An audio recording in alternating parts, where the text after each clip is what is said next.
when she asked if she could choke you underneath the blacklight poster with a spaceman saying, "Take me to your dealer." All right, so we're joined by Nick Holloman, who is the artist behind many of the Hold Steady posters that you're familiar with, and also the cover art of Thrashing, right? Yep. I did Thrashing, and then also did the second Craig solo record. Awesome. Faith in the Future. Awesome. Well, thank you so much for joining us, Nick. Where'd you say you were joining us from? I'm in Atlanta, Georgia. Oh, nice. Yeah. Okay, so I guess to start off, like, you're a Hold Steady fan, right? Like, how did you get into the Hold Steady? Yeah, definitely. Actually, it's funny. I think the first time that I listened to the Hold Steady was coming from Lifter Puller.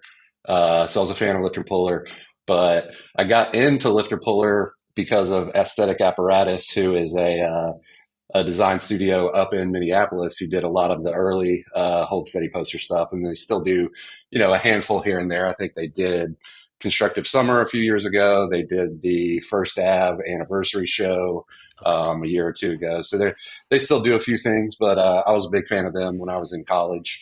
And, I'd see that they'd do a poster for somebody and be like, I bet they're pretty cool. I'll check them out. So that's how I got into Lifter Puller. And then, from there, obviously going into the Hold Steady. Okay, so you've been a fan from the beginning, the inception of the Hold Steady. Awesome. So how did you come to start doing artwork for him? So there is a bar and venue that's a couple blocks from my house called the Earl. They've played there a handful of times, but the guy who used to book there is named Patrick, and we're friends from hanging around, and he knew that I was a fan of the Hold Steady. And when Craig was coming through on his first solo tour, he was like, "Hey, you want to do the poster for the show?" I was like, "Absolutely." So did that poster. That one, if I remember correctly, it was based on Honolulu Blues, which was the single that was out at the time. The whole record had not come out yet. So that's all I really had to work with for the solo stuff. So I did that poster. After the show, kind of hung around, talked to Craig, we connected. And then a couple months later, they were coming back through as just kind of a one-off show, playing at the Earl again.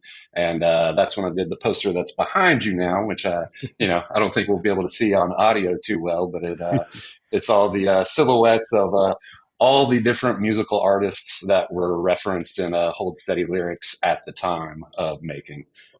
So that was the initial thing. And then from there, we've just kind of kept in touch, and, it's ramped up a lot more over the past few years. Obviously with the band ramping back up over the last few years, it's kind of taken off from there. And now, we work pretty closely together and do quite a bit of stuff. Right. Yeah, I should tell you, Nick, Gasper might be your biggest fan. I've seen his art. He's got like a whole wall at home, and then at his office, I've seen that one too, where he's got to have like every poster you've ever made, I say. Yeah, it gets a little much. I literally every room in my house has at least one poster of yours. And then I have an office at work that they tease me all the time because it might as well be a shrine to the band. It's every poster on the wall, and it's literally every wall is covered. Yeah. I actually just included spotlighting for the posters this week. That's awesome. Yeah, and the one you referenced above my head, the silhouette poster, that's one of my favorites. I love that. That must have been incredible to put together. Yeah, it was really fun. Now I can't tell from the picture, but is that the one for the actual show at the Earl, or was that the one we redid for the anniversary? Because we did a reprint and added a few extra ones.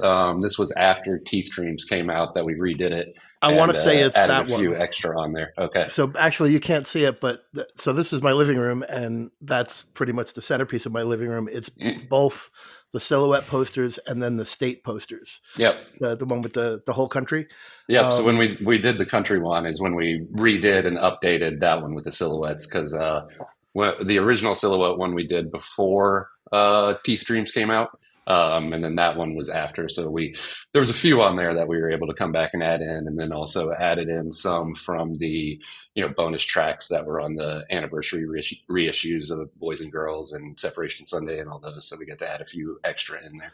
Yeah, it's such an amazing concept. I love that one. And it's a good conversation piece. Yeah, thank you. So one of the things about your posters that I love is that style of of a unique poster for a band. That's something from, like, I remember from, like, not that I remember, but I've seen from the 70s. I'm 50, so like I was a kid in the 70s, but like the Jefferson Airplane and like they were so unique to themselves, and your style is very unique. Like, can you talk a little bit about that? Like what goes into coming up with the concepts of the posters? Yeah, I mean, whenever I'm doing a poster, I used to do a decent amount of posters for other shows and bands and stuff, especially down at the Earl from, down the street from my house. I would, kind of, for a few years, I was doing quite a few for just any show that was coming through there. I was trading free poster design for free show access for a few years. But yeah, whenever I sit down to do one, I think the most important part for me when I'm kind of concepting through and figuring out what I'm going to do is like it needs to be specific to who you're making the poster for. Like I love a great illustration, but if you can put anybody's name underneath it and it doesn't matter, then that doesn't really interest me too much. I can be impressed with how it's rendered and think it's put together really well. But if I could put any band name under it, it just doesn't have that feeling for me that it needs to have. So for the most part, especially with the Hold Steady, I mean, Craig's lyrics are so immersive and have so many stories and details that there's quite a bit to work with.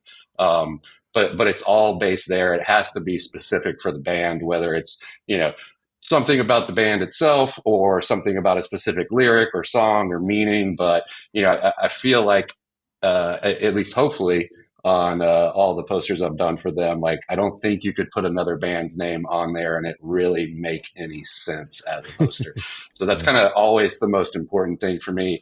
And, I think it works well, with the Hold Steady's fans. Everybody, there are casual fans, but I think we all know for the most part we're all a little obsessed and know maybe a little bit too much.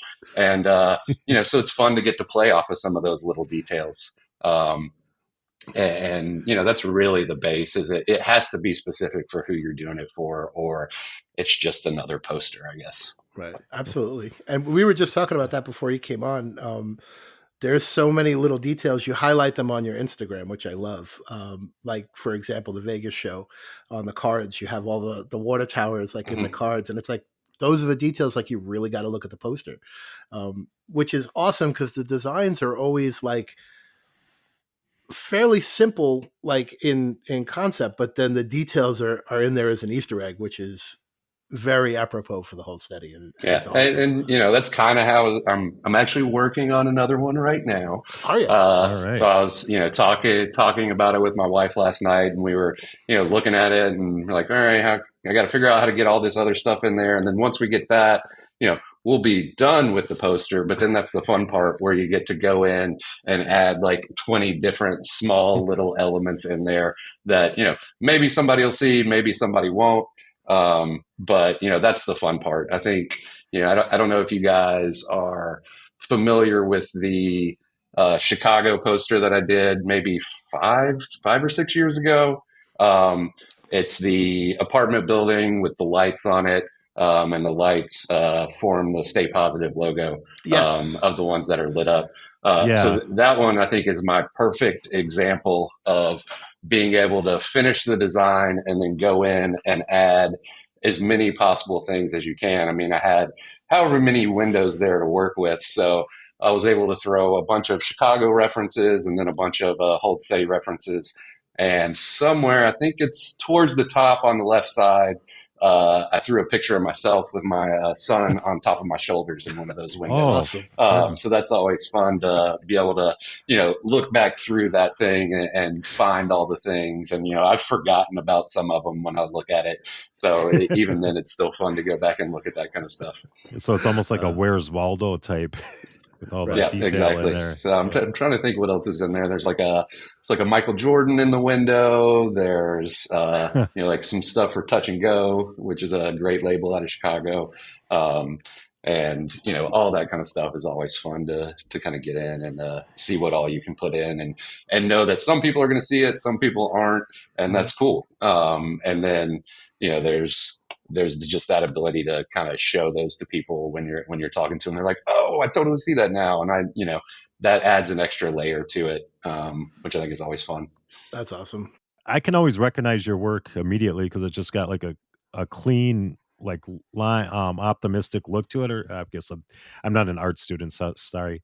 But how would you describe your look? Is it? I like Andy Warhol. That's all I know. I don't know anything else about art, but Yeah. No, that didn't. No, that makes total sense. It's interesting. I think there's a ton of different poster artists. There's a ton of different ways to do a poster. Some people are, you know, much more, illustrators who go in there and they can, draw whatever they want. And you're like, all right, that is not something I can do. I wish I could do that. I can get by with drawing, but in the end, you know, a lot of my stuff is really collage based where I'm trying to, have an idea and it's like, I could draw that, but it's not going to end up being exactly how I want it to be. So it's more about, putting together a collage and then redoing the collage on top of itself. To get it all uniform and getting it together where it looks like it's a unified piece and fits together. But that's typically my process. I'll kind of have an idea. I'm like, all right, I think I know what this is going to look like in my head. And then I start just assembling it together. And then once it's assembled, kind of in the shape and composition that I want, that's when I kind of start going in and pulling it all into a unified look and feel and final piece there. Like I see you have a Dark Knight poster behind you. Do you get kind of use comic books as an inspiration? I kind of get the comic book feel to them. Yeah, actually, it's funny. The Earl poster that is behind Gasper there, that is a 100% straight ripoff of the back of a Marvel Comics puzzle that I had as a kid. You know those, I'm sure you've seen them. Those posters of, it has like hundreds and hundreds of Marvel characters on it, and they're just all standing there in a big glob. So that was the puzzle, but the back of the box looked exactly like this and had the silhouettes of everybody with a number and then told you their name just in a list down the side. So yeah, definitely some comic stuff happening in there. And it's just the storytelling. I enjoy that kind of stuff because comics have, they tell stories visually. And, that's what I'm trying to do with these posters is boil down a story into one image most of the time. So just to give people a reference, you're responsible for many of the Massive Nights posters. Going back to probably Massive Nights 3, I think is the first one. Yep, 3 was the first one. That's the one with the balloons. Yep. So that one,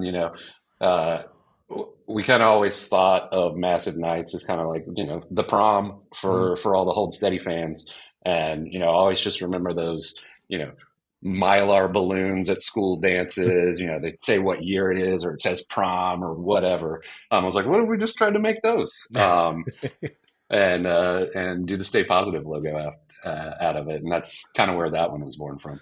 Nice. So, and I love the Massive Nights posters. They're always awesome, but specifically the 2022 poster. Can you talk a little bit about that one? Because that one is so intricate and there's so many little pieces to it. That's the one that kind of looks like it could almost be hanging in a Mason temple or something like that. Oh, well, yeah. that was the inspiration for that one. So, at the beginning, it's like Massive Nights is the prom for all of us. But the more we go, you see the same people. There becomes this like secret language between everyone who's there. It's how you greet people. It's, everybody doing something at the same time during a song. And it's like, it's kind of turned into this secret society in my mind. And that's kind of where we started with that. Actually, the first iteration of that year I was like, how do we represent like a secret language that we all share? And the first thing I did was go through and retyped out all the lyrics to Massive Nights as a song, but only using emojis. And it actually was pretty readable if you know the lyrics and you know what you're looking at. But in the end, it just, it wasn't a great poster itself. So it's like, all right, I like this idea of, this secret language, secret society. What's another way to approach it? And that's where I went down that kind of, Mason, secret society kind of thing, and just played off of that as much as possible. And that one was really, really fun because you get to get in there and look at every little part and be like, all right, I see this. And it was one of the first ones where I started combining more than one song into something. So it was like the idea is just around secret languages, secret societies. So let's pull out some lyrics that, talk about secrets and things like that. And those are running throughout. And then you have, the little crystal ball at the bottom with the horse in it to reference Chips Ahoy. You've got the king and the queen up on the side. And, I think my favorite little detail in that one is there's just a circle of letters, and it's over there on the left side, and all that is just the guys in the band's initials. So it's just a string of letters there that you read around, and you're like, oh, okay, that's Bobby, that's Craig, that's Franz, that's Steve, that's Tad, and and Galen in there, and you've got it all there. But when you look at it, it's just like a string of 10 letters, and you're like, what is this? It's funny. I don't know if you remember the positive posting group, but I remember when that picture first got posted, and everyone was deciphering, like, "Oh, this is from this is from that," and that's the one that stumped most people. They're like, "What is that?" And I'm like, "It's their initials. How do you not know it's their initials?" I really like the Sixers poster. What was that for? That was Jersey City last year. Jersey City. Yeah, that's another good one that I really like, but it's interesting, based on the comic thing. So that the original iteration of that was like a pulp comic looking frame depicting the guy, trying to kiss her and getting pushed away and all that kind of stuff, and had the Nagel poster in there and all of those types of things. But it same kind of thing. It just didn't quite fully work like that. So then reapproaching it, and that one is a perfect example of like, I don't fully illustrate stuff a lot of times. That's a collage.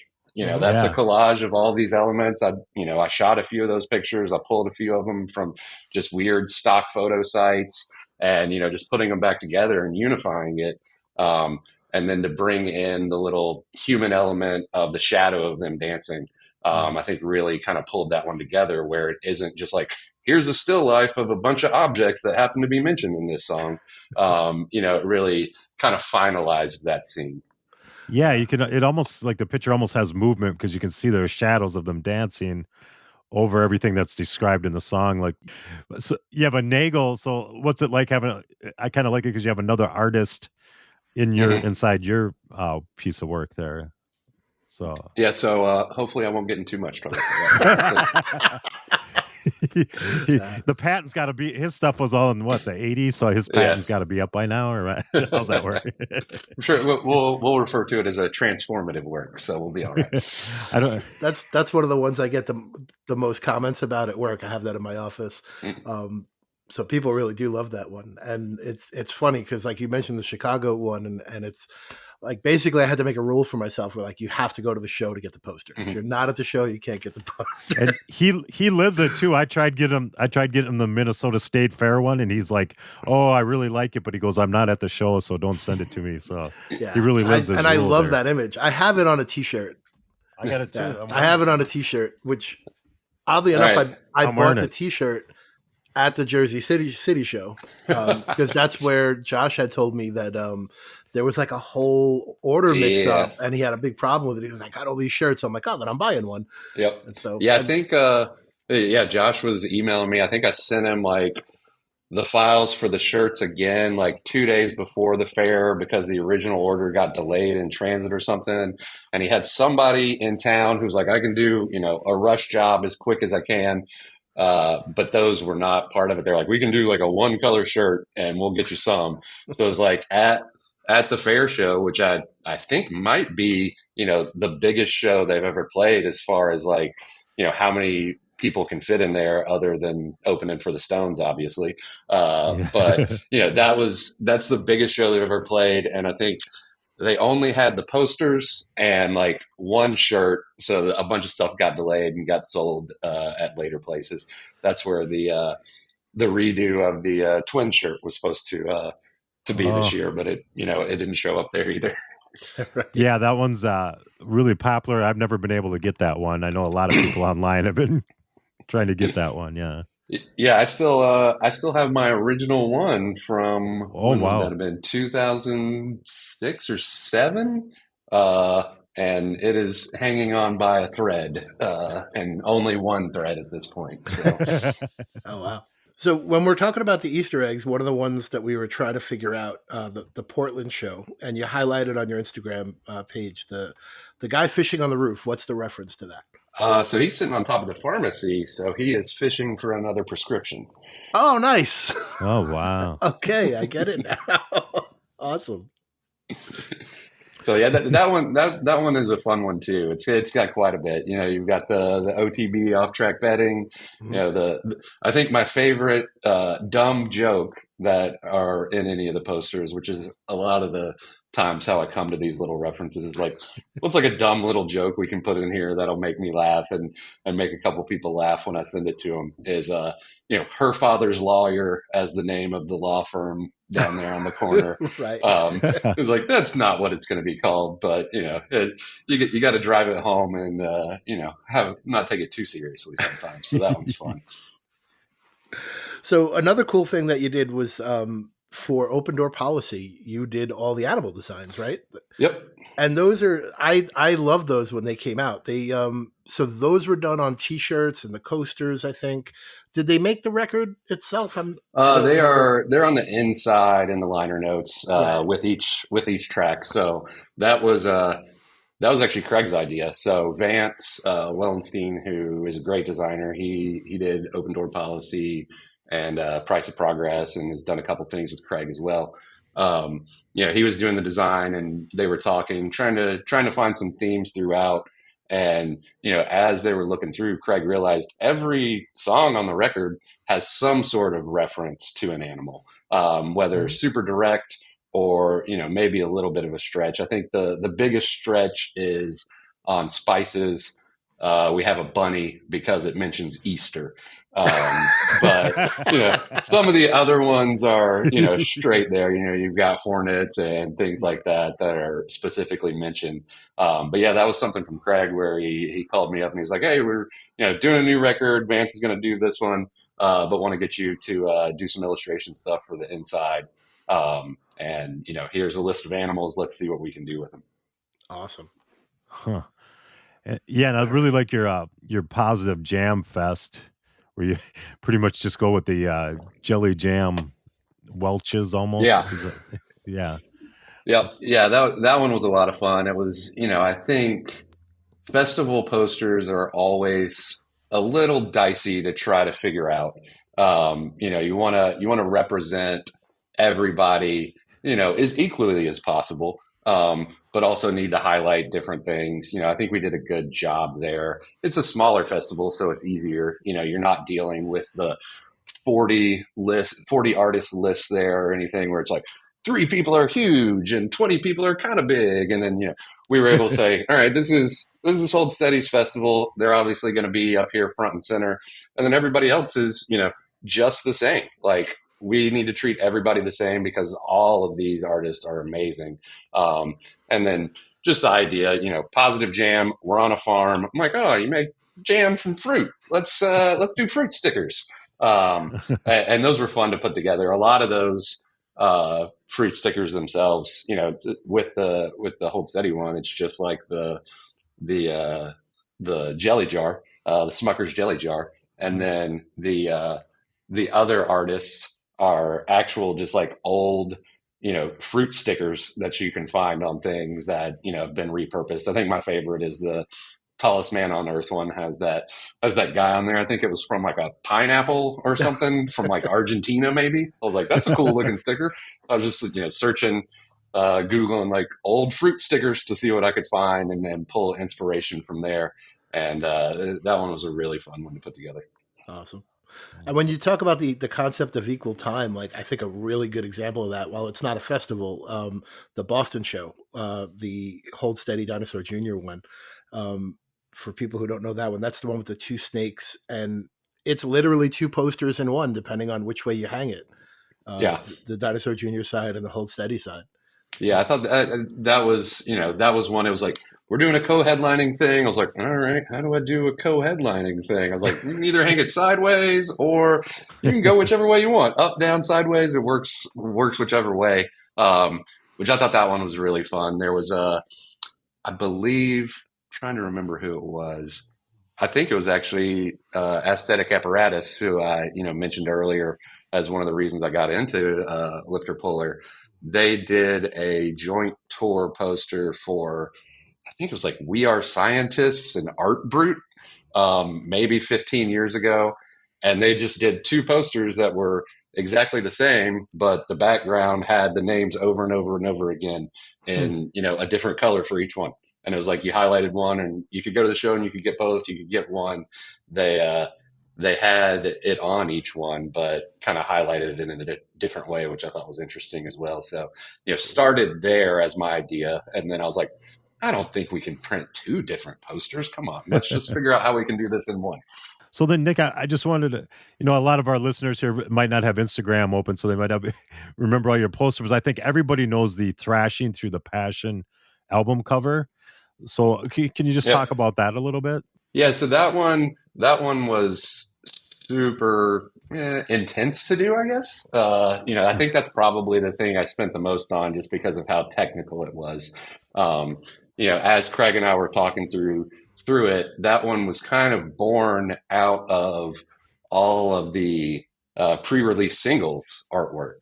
So all of those singles that came out before were, scenes from somewhere. Sometimes they were pretty specific for the song and sometimes got a little bit looser. But once we knew we were doing the full album, it was like, we really like this idea of these are just mini sketches of places that could happen in a song. But what happens if you kind of zoom out from that and see where those things actually are? So we didn't pull all of the things that were on the singles into the full, village, as we like to call it, from traditional village song. But there's a few that, carried over from those original singles and you get to see them in the scene. But just that was the full idea there was, how do we have this idea of these songs are taking place, in a world. What does that world look like? And what would inhabit that? So that one was really fun, but I think that's the most technical, drawing I've done. And that one really, as I say, I don't ever draw the full thing. That one was just 100% painstakingly drawn on some crazy hexagonal grid to give it that, perspective. That one was a lot of fun to do. Awesome. Wow, yeah. So which was your favorite piece to design for the band? My favorite one that I've done, I think it is that Earl poster. I mean, it's the first thing that I did. I think it, especially the early days of, the band, it's so rich with references to other artists and other songs. And, that was one of the things that really pulled me in after, Lifter Puller. I was like, yeah, I'll check this out. And then you see all these references and, it's kind of like an I Spy or a word search or whatever. Like I know that's a reference, but I don't know what it is. So then I got to go see who it is and figure it out and go through. And, it's also the first, real thing doing together. So there's some of that nostalgia to it. But yeah, I think in the early days, that's a lot of what I thought about with them was like, oh, these guys like the same stuff that I like. All these bands are awesome. And then the ones that, there may be a little bit of a, side shoot where you're like, yeah, I'm not going to listen to that, but I appreciate that there's a reference to, Dancing on the Ceiling by Lionel Richie. Everybody knows that. And I think that's my favorite part of that is you've got the clump of everybody, and then you've got one dude turned upside down with his feet on the top of the box that they're holding all in. I think that's one that people are always like, I looked at that first to figure out what was going on, and then I was like, oh, Dancing on the Ceiling. I get it. Nick, you said like the groups like the same things. You like we had Steve Salvage on this show, and I had to ask him about his Air Jordan 1s because it's such a big part of his persona. And then I look and I see on your Instagram you got what's your connection with? Do you have a connection with the Air Jordan 1s? Do you like them or? I am quite obsessed with shoes as well.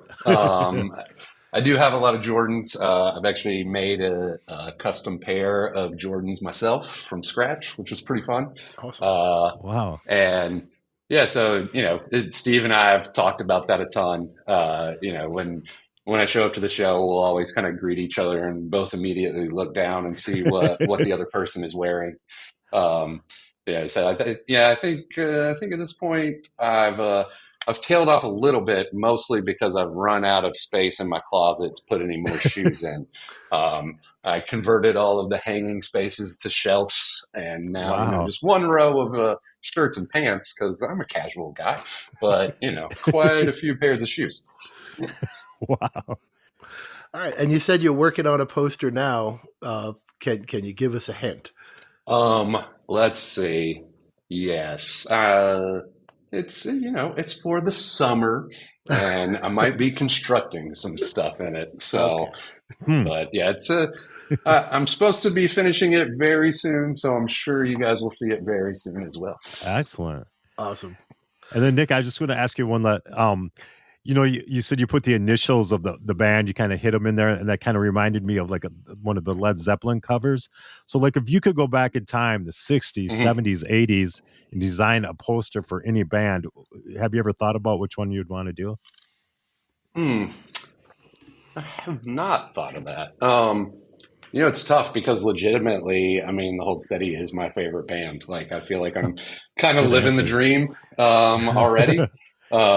So yeah, I think I'll leave it at that. I think there's plenty that I could do, but in the end, designing a bunch of stuff for your favorite band is pretty damn cool. We should get set up before we sleep. Feels like now we're in this pretty deep. We should get set up before we sleep.